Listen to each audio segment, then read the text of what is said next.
each person should understand there's a certain level of basic understanding. First, take care of yourself, and then, you hope that you have smart people who I think most important thing is that they're smart in being able to engineer an economy that will increase the size of the pie as well as divide the pie well.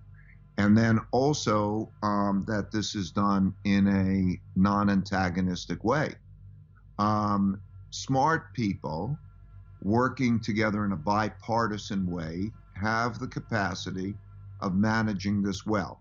So if I was giving political advice, and that's not what I do, but if I was giving political advice, the most important thing I think is who can do this, who's got the intelligence to do the engineering, plus to do it in a manner that we are not fighting with each other. That what history has shown us is that when things get difficult, people get stressed and they can get angry and they could all fight with each other. And that produces the next leg of a terrible economy, because the economy won't work efficiently if people are fighting with each other. The system doesn't work well. So one would have to say, who's going to bring the country together behind sensible, I would say, bipartisan programs, because if you don't have that, then you have a form of revolution and you don't have good management. And that's the greatest risk, I would say, politically. So looking at the historical perspective, who has done this well? And then what have been mistakes that have led to literal revolution?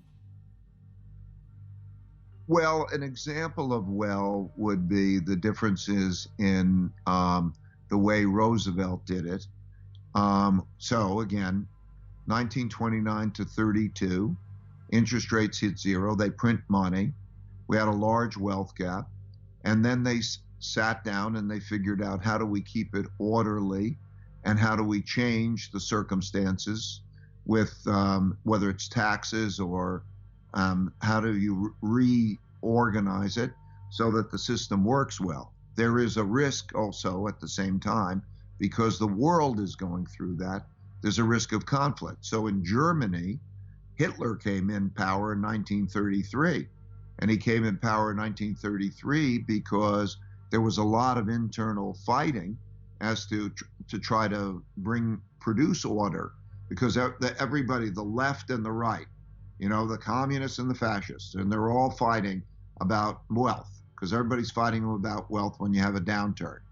And then they were democracies. 4 democracies existed then that chose not to be democracies because they became so disorderly that they wanted some strong leader to take charge and run the country. And then, of course, we had a bunch of those types of leaders, and then they had a war. That's how World War II happened. So when you look at that, that's kind of the political landscape. But back to the average man in terms of his finances, I would say the important thing is those 3 elements: to have a plan, and maybe to have a plan with both your family. How do you get down when things got tough, and then you have to look at what happens in policy. Well, policy depends on the person.